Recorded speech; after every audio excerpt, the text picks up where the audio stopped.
दो पैसे की प्याली गई पर कुत्ते की जात पहचानी गई। अफगानियों पर मुनव्वर राना ने बोला झूठ, मुनव्वर राना को क्यों पड़ रही गाली। नमस्कार, मेरा नाम है अभिनव ओडियारिन में आज बात कर रहे हैं कुमार विश्वास का ट्वीट और मुनव्वर राना के झूठ के बारे में। तालिबानी हाथ में बंदूक लेकर खड़े हैं, लेकिन वहाँ की जनता अपने देश का झंडा नहीं छोड़ रही, जबकि भारत के कुछ लोग खुद को यहाँ इतना सुरक्षित समझते हैं कि वो बात बात पर देश छोड़ने की बात करने लगते हैं। शायद मुनव्वर राना ने भी कुछ ऐसा ही बयान दिया है।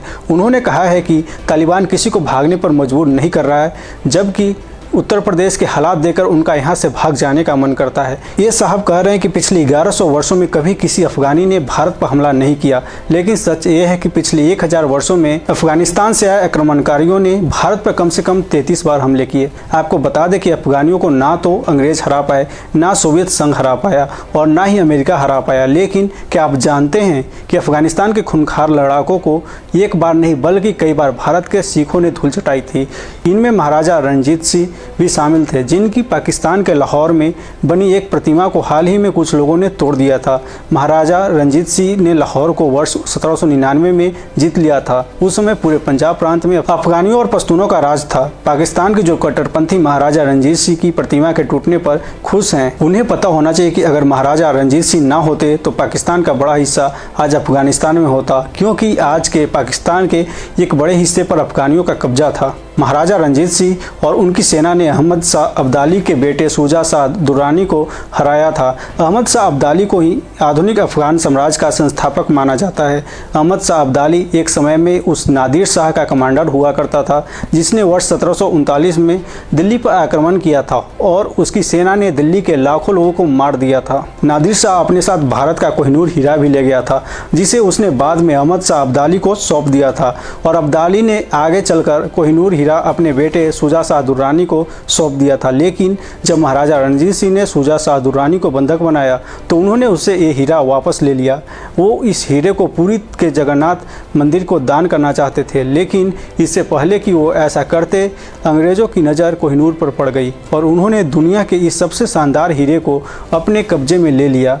आज भी ये हीरा ब्रिटेन की महारानी के ताज में जुड़ा हुआ है। महाराजा रणजीत सिंह ने खतरनाक अफगानों से कई युद्ध लड़े। वर्ष 1813 में महाराजा रणजीत सिंह ने एटोक की लड़ाई में भी अफगान हमलावरों को हराया था और इस जीत ने अफगानियों को भी हैरान कर दिया था, क्योंकि ये पहली बार था जब किसी भारतीय राजा ने अफगान हमलावरों को उन्हीं की ज़मीन पर शिकस्त दी थी।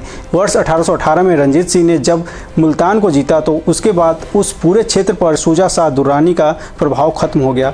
इसके बाद वर्ष 1819 में महाराजा रणजीत सिंह ने कश्मीर के साथ साथ पेशावर को भी जीत लिया था। अफगान हमलावरों और महाराजा रणजीत सिंह के बीच कई लड़ाइयाँ लड़ी गई, जिसमें हर बार जीत महाराजा रणजीत सिंह की हुई और इसी वजह से अफगानियों ने महाराजा रणजीत सिंह को हराने के लिए जिहाद का सहारा लिया। वहीं अब आपको बता दें कि देश में ऐसे लोगों की संख्या बढ़ती जा रही है जो तालिबान का महिमा मंडन कर रहे हैं। कई मुस्लिम धर्मगुरु और नेता तालिबान की प्रशंसा करते फूले नहीं समा रहे हैं। ऐसे में लोकप्रिय कवि कुमार विश्वास ने ट्वीट करके ऐसे लोगों को लताड़ लगाई है। विश्वास ने ट्वीट करके कहा, ज़्यादा दिमाग न लगाइए। अगर पड़ोस के घर में मची अफरा तफरी के कारण ज़िंदगी भर आपसे इज्जत पाने वाले और आपसे घर में रह रहे बदबूदार सोच से भरे किसी जाहिल शख्स का पर्दाफाश हो रहा है तो शोक नहीं, शुक्र मनाइए कि दो पैसे की प्याली गई पर कुत्ते की जात पहचानी गई। हालांकि विश्वास ने अपने ट्वीट में किसी का नाम नहीं लिया, लेकिन सोशल मीडिया यूजर इसी बहाने शायद मुनव्वर राना को निशाने पर ले रहे हैं। कई यूजर्स का मानना है कि कुमार विश्वास ने बिना नाम लिए मुनव्वर राना के लिए ही यह बात कही है।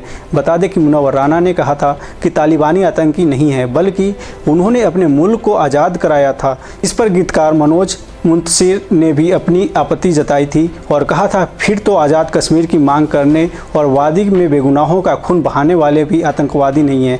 राणा साहब मजबूर कर रहे हैं कि आपकी मैं अपनी लाइब्रेरी से आपकी किताबें हटा दूं, बाज आ जाइए। ज्ञात हो कि न्यूज़ नेशन चैनल पर दीपक चौरसिया से बात करते हुए राणा ने तालिबान का महिमा मंडन किया था और कहा था कि तालिबान ने भारतीयों के खिलाफ कोई ख़राब कदम नहीं उठाया और उन्हें जाने के लिए नहीं कहा, लेकिन हालात बिगड़ने पर लोग आ रहे हैं। मुनव्वर राना ने कहा कि तालिबान के जुल्म को लेकर हमें परेशान होने की ज़रूरत नहीं है, लेकिन अफ़गानिस्तान के 1000 वर्ष का इतिहास कहता है कि हिंदुस्तान ने उनसे हमेशा मोहब्बत की है। यहाँ तक कि उन्होंने भगवान वाल्मीकि की तुलना तालिबान से कर डाली और कहा कि वाल्मीकि रामायण लिख देता है तो वो देवता हो जाता है, इससे पहले वो डाकू होता है। इंसान का कैरेक्टर बदलता रहता है।